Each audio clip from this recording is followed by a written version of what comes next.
नमस्कार. तुम्ही पाहत आहात सम्यक क्रांती यूट्यूब चॅनल माधव गायकवाड. बंधू आणि भगिनी आणि मित्रांनो, 28 जानेवारी 2026 महाराष्ट्राला हादरून टाकणारी घटना घडली. किंबहुना भारतभर या दिवसाची चर्चा झाली आणि भारतभर हळहळ व्यक्त करण्यात आली आणि महाराष्ट्रामध्ये संपूर्ण महाराष्ट्रीय माणसं सुन्न झाली ती बातमी ऐकून. माननीय अजित पवार साहेबांच्या दुर्दैवी विमान अपघाताची बातमी महाराष्ट्राला हादरून टाकण्यात ठरली. अजित पवार साहेबांचे कट्टर विरोधक, त्यांच्यावर टीका करणारी अनेक माणसं होती.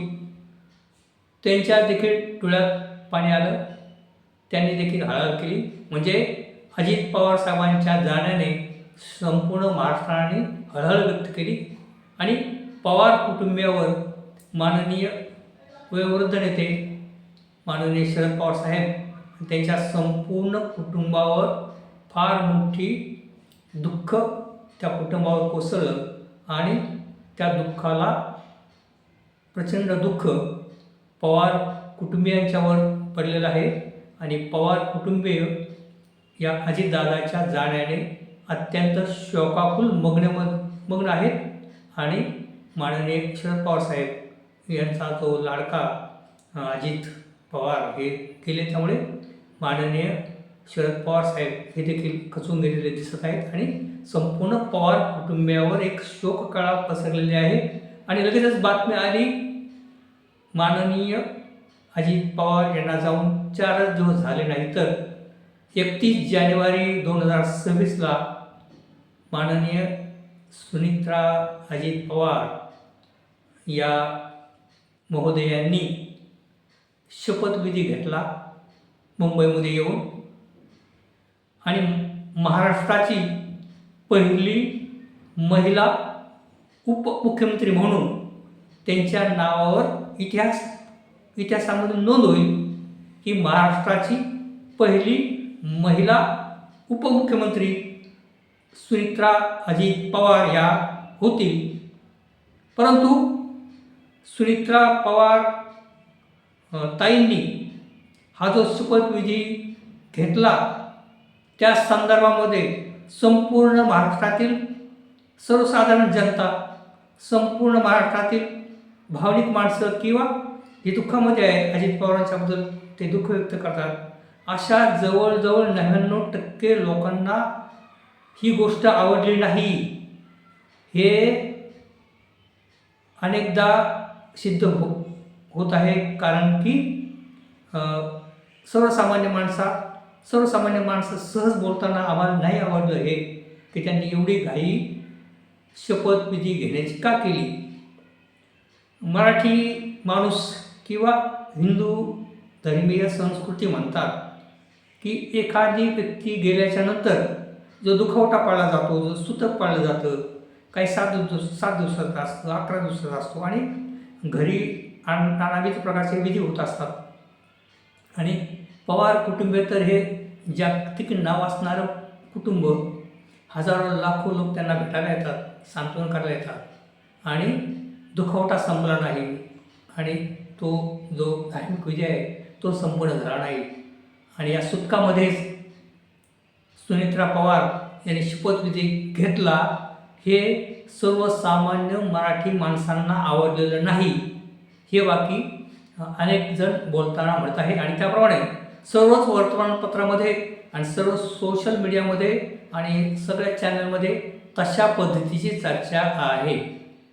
ज्या वेळेला माननीय अजित पवार साहेबांचा जो अग्निसंस्कार होता त्यावेळेला त्या ठिकाणी उपस्थित सर्व पवार कुटुंबीय आणि एक धीरोदत्त महिला म्हणून सुनित्रा पवार यांच्याकडे पाहिलं जात होतं.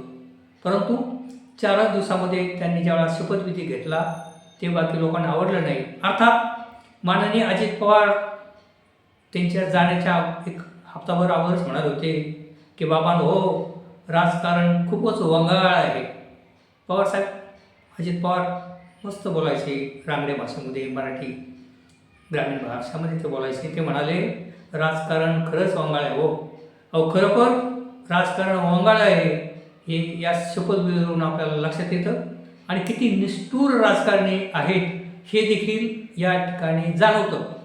अर्थात हे पहा, हे जे राजकीय पक्ष आहेत, एक भारतीय जनता पार्टी आणि कम्युनिस्ट पार्टी जर सोडली तर हे निश्चितपणे आहे की या जसं प्रायव्हेट कंपन्या आहेत किंवा हे तेच होणार आहे. म्हणजे भारतीय जनता पार्टी, कम्युनिस्ट असे एक दोन पक्ष जर सोडले तर बाकीचे जे प्रादेशिक पक्ष आहेत आणि काही राजकीय नॅशनल पक्ष देखील, परंतु विशेषतः जे छोटे मोठे पक्ष आहेत किंवा तर यांच्या कुटुंबामधलंच कुणीतरी होणार. अघटितपणे अशी काही घटना घडली तर त्या मुलाला, किती तो लहान असू द्या, मुलगी लहान असू द्या, मोठी असू द्या, तिथं सिनियरिटी ज्युनिटी पाहिली जात नाही. आणि वर्षानुवर्ष राहणारा नेता कार्यकर्ता त्या नेत्यांबरोबर राहिला ते पाहिलं जात नाही.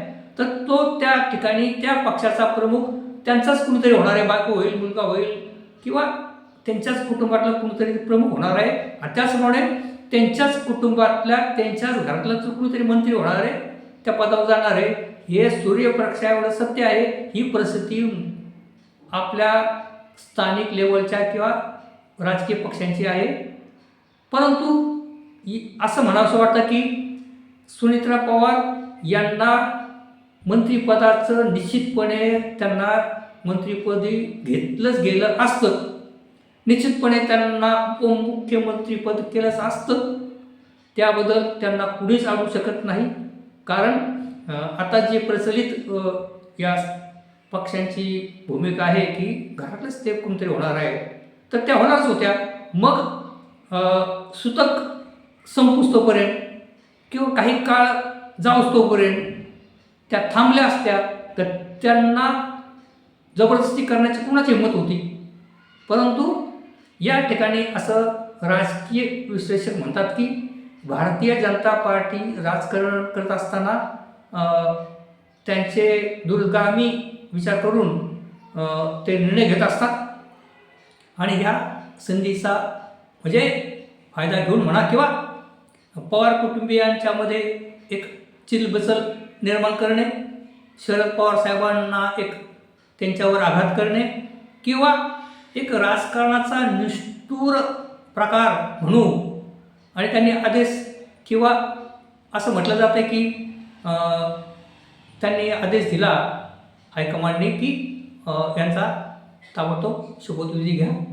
परंतु जरी माननीय कुणी हायकमांड असतील, भाजपचे लोक नाव घेतात, त्यांनी जरी तसा पद्धतीचं फरमान काढलं असलं तरी परंतु माननीय मॅडमनी जर नकार दिला असता आणि थोडा दिवस थांबायला सांगितलं असतं तर या ठिकाणी सुनेत्रा पवार यांच्याबद्दल अधिक सहानुभूती महाराष्ट्राच्या लोकांची झाली असती.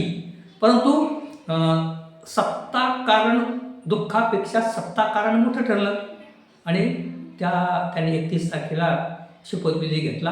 आणि या शपथविधीच्या संदर्भामध्ये माननीय शरद पवार साहेबांना विचारलं, ते म्हणे मला माहीत नाही. या शपथविधीला पवार कुटुंबांपैकी कुणीच नव्हतं. त्यांचा एक मुलगा फक्त तिथे हजर होता. तर ही घटना घडवण्यामागे कोण आहे? तर ही घटना ताबडतोबीने घटना घडवण्यामागे असं नाव घेतलं जाते प्रफुल्ल पटेल किंवा सुनील तटकरे. तर महाराष्ट्रातली जनता सुन्नपणे या सगळ्या गोष्टी पाहत आहे. तेव्हा माननीय अजित पवार म्हणाले की राजकारण खरोखर वंगाळ आहे. तर खरोखर राजकारण वंगाळ आहे आणि राजकारण निष्ठुर देखील आहे, हे या प्रकरणावरून सिद्ध होत आहे. परंतु आता या ठिकाणी आपण सुनेत्रा पवार यांना त्यांच्या पुढील कार्यासाठी त्यांना शुभेच्छा देऊया. त्यांच्या हातून महाराष्ट्राच्या जनतेचं भलं हो ही एक अपेक्षा करूया. कारण त्यांची 2 मुलं आहेत. प्रचंड धनसंपत्ती, कारखानदारी, शेत जमीन जुमला सगळ्या गोष्टी त्यांच्याकडे मुबलक आहेत. आणि म्हणून आता कुटुंबाचं प्रचंड कल्याण करण्यापेक्षा महाराष्ट्रातील गोरगरिबांची त्यांच्या हातून सेवा घडो एवढीच बाकी आपण त्यांच्याकडून अपेक्षा करू शकतो. आणि पुढील काळामध्ये माननीय जे वयोवृद्ध नेते आहेत, जे खचून गेलेले दिसत आहेत, पवार साहेब यांच्या संदर्भामध्ये एक कौटुंबिक जे त्या त्या कुटुंबाचं नातं आहे ते कसं अबाधित राहील याचा देखील ते विचार करते. परंतु या शपथविधीच्या प्रसंगामध्ये संपूर्ण महाराष्ट्रामध्ये संदेश गेला आहे की पवार कुटुंबियांमध्ये बेबनाव करण्याचा प्रयत्न झालेला आहे आणि त्यासाठी महाशक्ती यशस्वी झालेली आहे हे देखील सिद्ध होत आहे.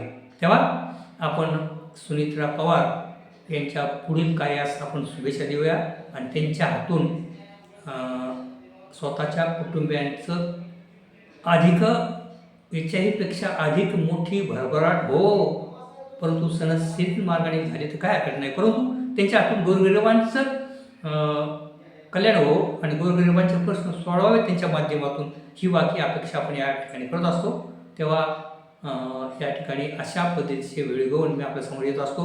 तरी कृपया तुम्ही या माझ्या व्हिडिओला लाईक करा, इतरांना देखील हा व्हिडिओ पाठवा आणि तुम्ही पहिल्यांदाच माझा व्हिडिओ पाहत असाल तर माझ्या सम्यक क्रांती यूट्यूब चॅनल माधव गायकवाड या चॅनलला आपण सबस्क्राईब करा ही विनंती. धन्यवाद.